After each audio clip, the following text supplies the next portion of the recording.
trying to like dig into that, but yeah, like generally, I just feel like as us being like boss babes and entrepreneurs, we enclose on our social media what we want the world to know. But the fact that they decide to be like, okay, so who is so and so married to? Who's their family? Like that stuff is more like people who Google search and try and like dig information for no reason. Okay. And Yeah. thank you for that. I appreciate it. And I'm gonna ask Destiny the same thing as well. In what ways do you find technology to be invasive? I'm kind of the same. I feel like social media and everything is like I have tons of stuff on my phone. I've got Twitter, my Facebooks, different things like that. And I feel like if I don't close like the app or something, it can still like it'll pop up randomly and be like, "Well, what's on your mind?" Okay. And so, do you find that in what ways do you find that to be invasive? I kind of like my privacy, so I feel like it's definitely like an invasion of someone's privacy. Okay. And on that note, we're actually going to take a brief break, and when we come back, we have more questions about is technology benefiting or hurting us.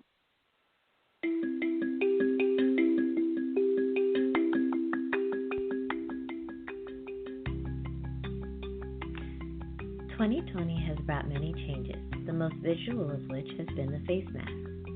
With the arrival of face masks, new makeup trends and skincare routines have appeared as a result.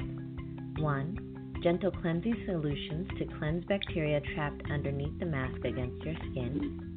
2. Barrier creams to protect against the friction of the mask. 3. Pimple patches for skin irritations caused by mask friction. And 4. No makeup on any areas underneath the mask. This has been Kay with your trending news. Now, back to your scheduled program.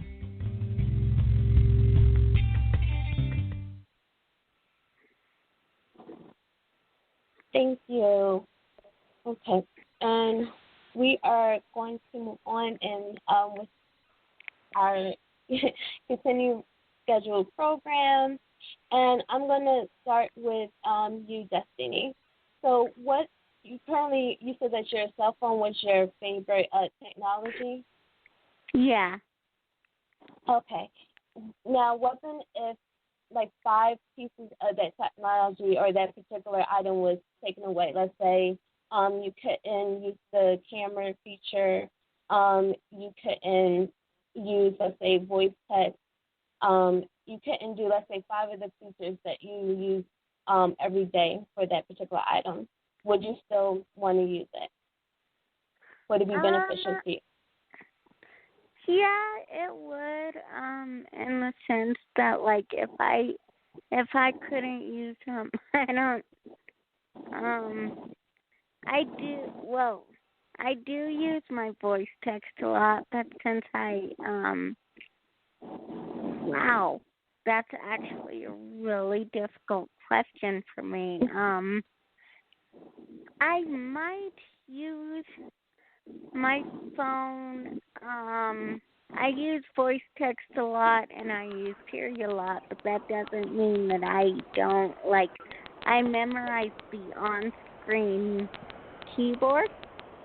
So as long as I'm getting the feedback of it, I won't care. I'll just have to type it out, which might take a little bit longer. Now, if I couldn't use, like, the voiceover on my phone and tell it to turn on voiceover, no, I wouldn't use it because I would be so screwed. I would have no idea what was going on. So do you ever use the map feature? The what? The map feature. So do you ever use it for the directions? Yeah. Yeah, I do sometimes. Not very often, but I do sometimes. Okay. And in doing so, I know that you will go through a lot of street cams. And one piece of technology that is a bit controversial to some people is street cams. So do you think that the street cameras that's mounted on the street lights, do you think that they're beneficial?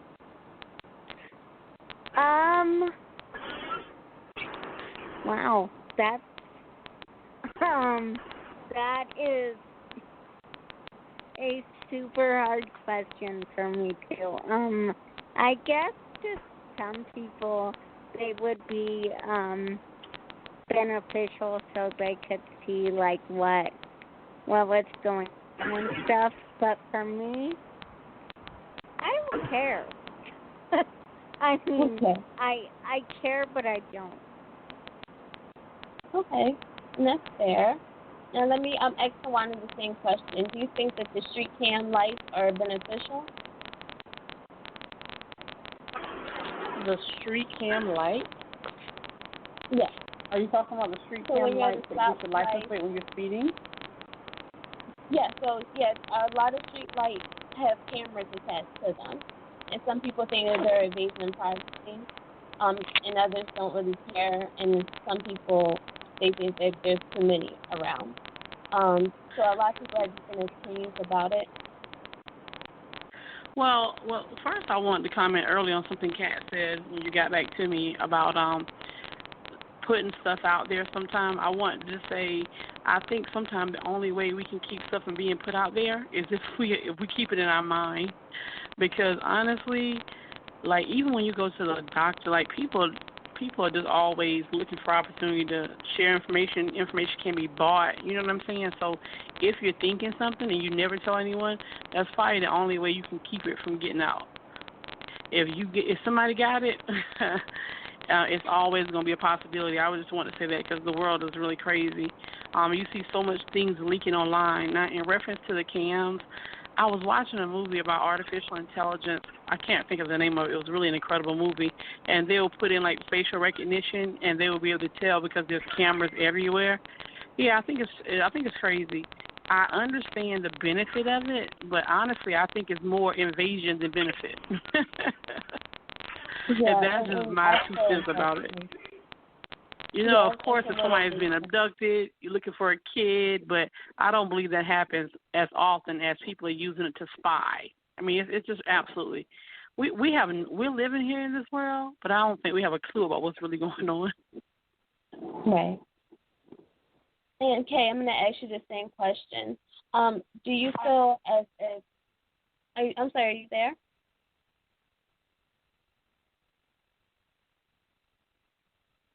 Okay. Might have. Hi, I'm sorry. I'm No, having okay. technical difficulties. No problem.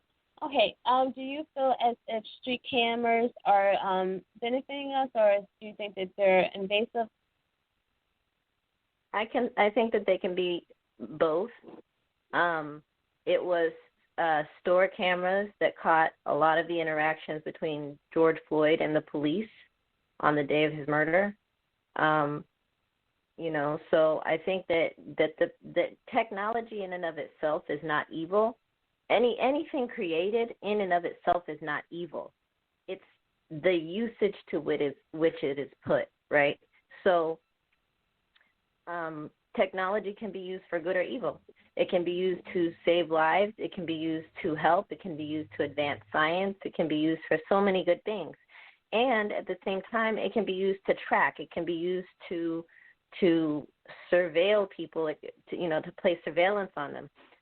China, from what I read in an article the other day, is using a form of facial recognition without the permission of the citizens because they don't usually get permission, and they are recording and capturing thousands upon thousands of their people's faces in order to make arrests for people whenever they need to. And these people don't even know that it's happening. And if you think that that's not possible here in America, think again. A guy just got arrested the other day here in the United States, a man who was actually found innocent for a crime that he didn't commit because the facial recognition software that the police were using made a mistake and misidentified him as somebody else. So it can happen. It happens here. I agree. I definitely wanted to end on saying something similar to that. So, yeah, technology definitely can benefit us in regards to it can actually help us, like Kay said, put someone, let's say, make new technology so that we can make a cure for a disease, or make new technology so that it's able to maybe distribute, and definitely can hurt us in terms of like where so it's putting someone behind bars where they don't belong. So there is a up and a down to technology. And on that note, and wrapping up, do you girls have any final thoughts on today's topic on is technology benefiting us or hurting us?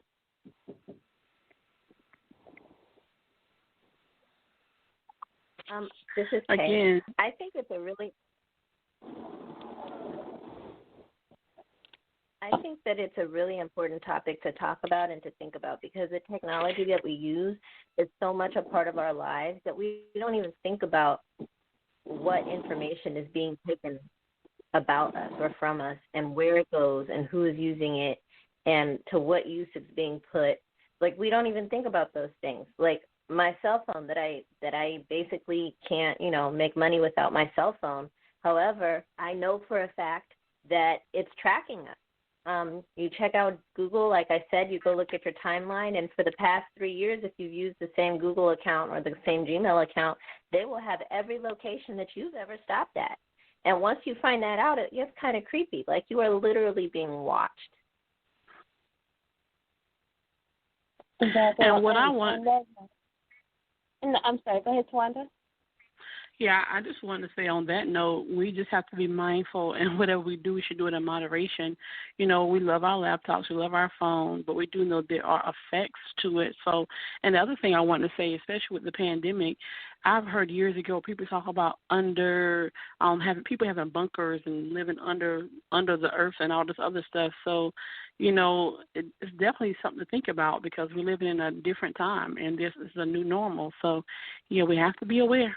Literally. And just like Kay said, this stuff can be beneficial to us, but a lot of times people misuse it and abuse it. Exactly. And I want to thank all of our guests for actually calling in and participating in tonight's show. So thank you for Tawanda, thank you Kay, thank you Kat, thank you Destiny. And we are ending the show, so thank you everyone for listening as well. And make sure you tune in again. We'll be here tomorrow at 9:30. And if you have any questions, certainly give us a call at 516-387-1748, as well as send us an email if you want to hear any topics. And that's realgirlfriends7@gmail.com. Have a good night. Thank you. Have a good night.